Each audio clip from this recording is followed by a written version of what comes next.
कि 60 दिन के बाद नोटिफिकेशन के मेंबर की इलेक्शन फाइनल हो जाता है। आर्टिकल 63(2) को फॉलो करना मैंडेटरी है, इसलिए ये इलेक्शन कमीशन का नोटिफिकेशन इलीगल है, अनलॉफुल है और गलत है।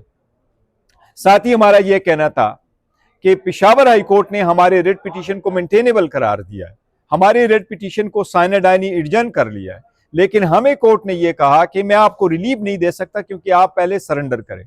और कोर्ट के सामने हमने ये मौक़िफ़ दोहराया है कि ये उन केसेस में लाजिम होता है कि अगर आपका क्रिमिनल अपील पेंडिंग है, उस क्रिमिनल अपील में आप जरूर पेश हो जाए, लेकिन ये सिविल लॉ को एक्सटेंड नहीं होता। एज वी स्पीक कोई ऐसी जजमेंट नहीं है सुप्रीम कोर्ट की जिसमें यह कहा गया हो कि सिविल केस में भी वो उसका सिविल केस भी नहीं सुना जाएगा अगर वो पेश नहीं होता क्रिमिनल कोर्ट के सामने, और न ही ऐसा कानून इस वक्त मौजूद है जिसमें यह हो। लिहाजा सुप्रीम कोर्ट ने नोटिस इशू किया है। मुझे सुप्रीम कोर्ट से उम्मीद है इंशाअल्लाह ताला 29 को अगर हमें लीव ग्रांट हो जाती है तो ये केस अब फर्स्ट इंप्रेशन है, 5 मेंबर जज सुन रहे, उम्मीद है इंशाअल्लाह ताला हमें रिलीफ मिलेगा। बैरिस्टर साहब ये बताइएगा कि अगर उमर अयूब की पिटीशन जो आपने विड्रॉ कर दी, ये तो मुतरादिफ है कि आप लोग वो तमाम प्रोसीजर को मानते हैं जो अब तक आप लोग तनकीद करते आ रहे थे और उनकी नाअहली भी आप एक्सेप्ट कर रहे हैं? फिर नहीं, ऐसी बात नहीं है, क्योंकि पेशावर हाई कोर्ट में हमारी पिटीशन पेंडिंग है और पेशावर हाई कोर्ट ने पिटीशन पेंड रखा है। पेशावर हाई कोर्ट के सामने हम ये सारी बातें उठा चुके हैं कि ये प्रोसीजर जो फॉलो हुआ वो गलत है, वो डिस्क्वालीफाई नहीं हो सकते थे, वो कन्विक्शन डिस्क्वालिफिकेटरी नहीं है, उससे डिस्क्वालिफिकेशन नहीं होती, प्रोसीजर गलत फॉलो हुआ है। लेकिन हाई कोर्ट ने जो हमें कहा कि आप पेश हो जाए और जब तक आप पेश नहीं होते हम आपको स्टे जो दिया था वो स्टे रिकॉल करते हैं, उसके खिलाफ हम आए थे। तो इसका मतलब ये है कि इतना फर्क रह गया कि वहाँ इलेक्शन होंगे तो उमर अयूब खान साहब इज रेडी कि वो इलेक्शन में पार्टिसिपेट करें, हम पार्टिसिपेट करेंगे। हरीपुर NA 18 पे उमर अयूब की अहलिया को क्यों टिकट दी? देखिए वो बड़ा वहाँ पे कोई और नहीं थे या ये तो वही मोरिसी सियासत जो PTI मुखालफत करती रही है? नहीं, वो देखो वो मोरूसी सियासत ऐसी बात नहीं है, लेकिन उमर अयूब खान साहब की ये सीट थी, ये बहुत बड़ी कंस्टिट्यूएंसी है, वहाँ पूरा करना और इस वक्त के जो हालात है, इसलिए हम सब ने ये सोचा था कि शायद उनकी फैमिली मौजून शख्सियत होगी। ये इमरान खान साहब का फैसला था कि उनकी एहलिया को टिकट देना या पार्टी का? ऑब्वियसली देखो खान साहब के फैसले खान साहब के ही होते हैं, पार्टी कोई ऐसे फैसले नहीं करती, फैसले जो भी है वो खान साहब ही के होते हैं।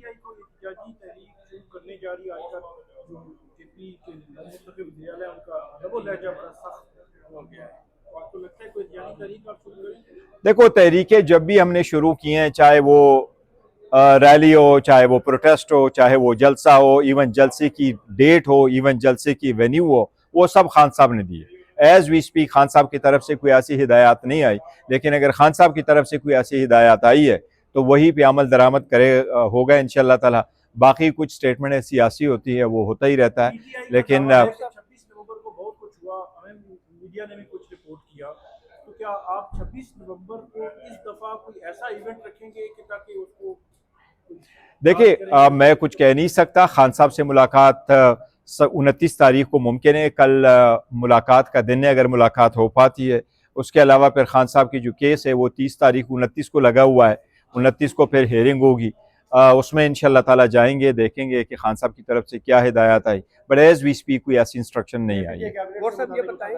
देखो KPK के कैबिनेट से रिलेटेड, क्योंकि जिस वक्त खान साहब से लास्ट मुलाकात हुई थी वो 16 तारीख के बाद मुलाकात नहीं हुई है, लिहाजा देखते हैं आगे कि खान साहब की तरफ से क्या हिदायत आती है। और सब 5 साल की नाअहली उमर अयूब साहब की जो अभी स्टैंड कर रही है, उस नाअहली को ख़त्म करवाने के लिए पेशावर हाई कोर्ट में केस डिफेंड करेंगे या हम ये समझे कि 5 साल नाअहली वाला फैसला अब हतमी हो चुका है? नहीं, देखो हतमी तो नहीं हुआ है, क्योंकि वो नाअहली के खिलाफ हमारी जो पिटीशन है वो पेशावर हाई कोर्ट में पेंडिंग है और कोर्ट ने उस पर नोटिस इशू किए हैं और उसको जो सैनेडाई एडजर्न किया है, तो इससे हमारी मौक़िफ़ की तायीद होती है कि यस हमारी पिटीशन जो है वो मेंटेनेबल है, इंशाअल्लाह ताला उसमें हमें रिलीफ मिलेगा। Thank you. ये भी बताइएगा 26 नवंबर को 1 साल होने को है और अभी तक आपने जो मुकदमात के लिए दरख्वास्त दायर की थी सेशन कोर्ट में, उस पर आपने अपना ही बयान अभी तक कलमबंद नहीं करवाया, तो क्या वजूहात है? देखो उसमें तो मैं एज ए चेयरमैन मैंने एप्लीकेशन वहाँ दी है, लेकिन मैं कोई अपने तरफ से डिसाइड नहीं करता, उसमें वकला की टीम मौजूद है और वकला जो एडवाइस करते हैं, मेरा ख्याल है जब से वो टाइम हुआ है मेरे हर मरतबा लिखा है और हर तारीख पे जाता हूँ और हर तारीख पे, लेकिन ये वकला की मर्जी वो कब कहते हैं कि जिस स्टेटमेंट रिकॉर्ड करा।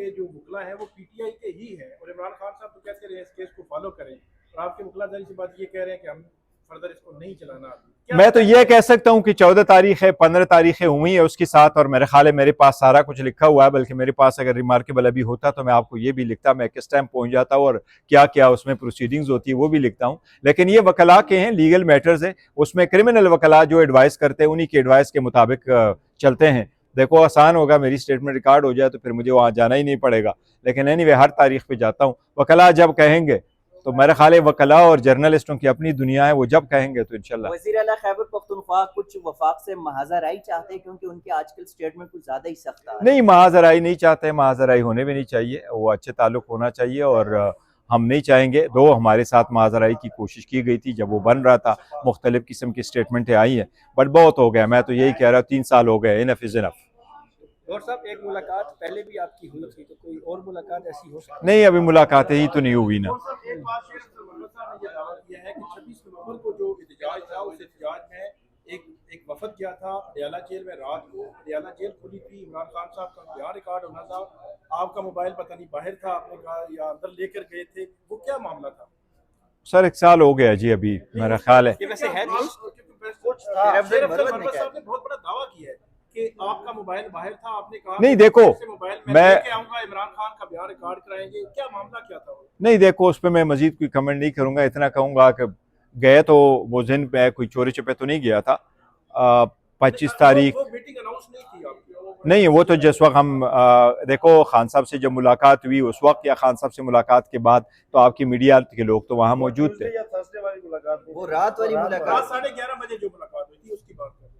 अच्छा, जिसमें शेर अफजल मरवत भी आया। और साहब वो तो कह रहे हैं कि मामला सारे हल हो गए थे। अल्लाह करे मामलात हल हो जाए, लेकिन मामलात तो अभी फिलहाल तो कोई मामलात हल नहीं है। तो जो अंसार अब्बासी साहब की स्टोरी आई है वो उसका जो बात की जा रही है 20-26 तक इमरान खान बाहर नहीं आएंगे, और उन्होंने ये कहा है कैटेगोरिकली कि ये मेरी राय नहीं है, पीटीआई के अंदर एक सोच है जो ये बात कर रही है। देखो, खान साहब की रिहाई हर सूरत होनी चाहिए, और खान साहब बाहर क्यों नहीं आएंगे, खान साहब को वो निकलना चाहिए। लेकिन देखो, आपको मालूम है, आप लोग सारा कवर करते हो अदालतों को, कि अदालत जुडिशल पॉलिसी यही है कि अगर आपकी सस्पेंशन ऑफ सेंटेंस के लिए आप आ जाए और आप अगर जेल में हैं तो मैक्सिमम 2 महीने के अंदर अंदर आपका केस होना चाहिए। 10 महीने तक, 9 महीने तक हमारा केस ही नहीं लगा, अभी तक उसकी सुनवाई नहीं हुई।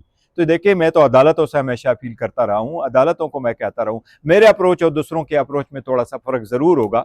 बाकी भी लोग कोशिश करते हैं, और वो इनकी कोशिश यही होती है, जिस तरह घर को आग लगी हो तो कोई जाता है अपना लैपटॉप बचाता है, कोई अपना बिस्तर बचाता है, कोई अपना टीवी बचाता है। मेरी अप्रोच यही है कि आग बुझाओ ताकि सब बच जाए, इतना ही फ़र्क है। Thank you.